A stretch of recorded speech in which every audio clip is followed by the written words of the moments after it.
I'm Joe Merritt. I was in the Marine Corps for 10 years, deployed to Afghanistan in support of Iraq. My name's Alexis. I'm currently in Virginia. I was in the Army. I did HR for 16 years. I retired from Fort Belvoir's WTB after my all-expensive paid trip to Afghanistan. The accommodations did suck. My name is Vainu Puavingalio, and I'm a U.S. Army veteran. 5 deployments and a lot of different missions all over the world. Hi, I'm Belena Marquez. I am in Arizona.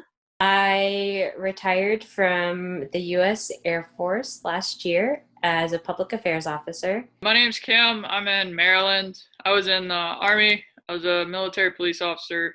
My name is Valerie Acosta. I am in Virginia.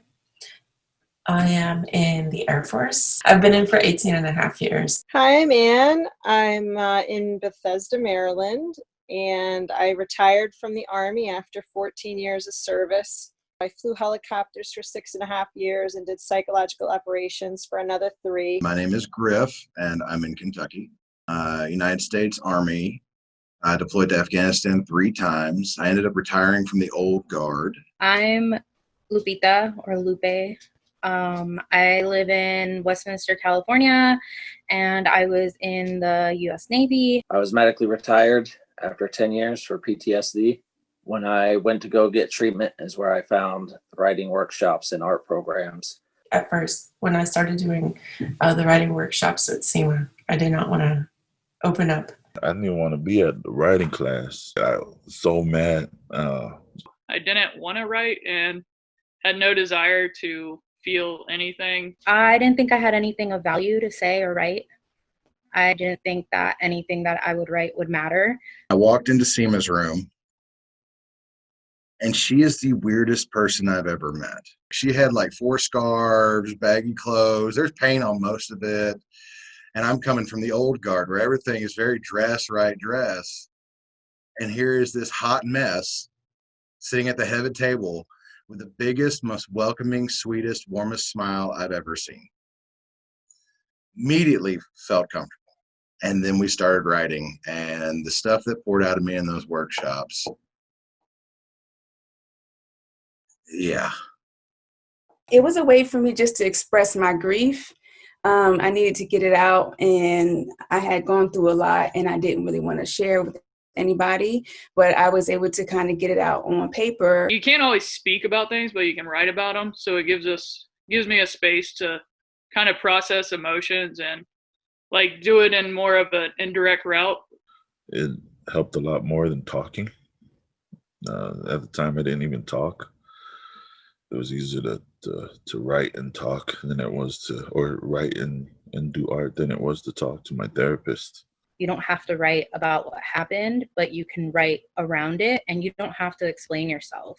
You don't even have to say it if you don't want to. And that's what I absolutely loved. It was judgment-free, and nobody was criticizing your work. It didn't have to be perfect. Finding new ways of communicating my experience was life-changing, not only for me, but the people that cared about me. What I get from these workshops is community, and it's like the most important thing. What I get from these workshops, I think, is a sense of groundedness, hope, inspiration, and a feeling of not being alone in my circumstances. You think you're going through all of this stuff all by yourself. But then when you find out other people are going through the, similar things, it kind of feels a little bit easier. You get a sense of community that you once lost, and be honest, we are the forgotten. People don't always talk about veterans, and if it is, it's always like a really specific group of veterans, right? But everybody else, we just kind of forgotten about. I felt like I was in this bubble by myself. Like nobody understood, nobody had my story, and through writing and art, I learned that others did share either my story or the feelings that I was feeling. I never thought I would have like a bigger group. And then it all started with this group, CBAW, and I'm very thankful for that.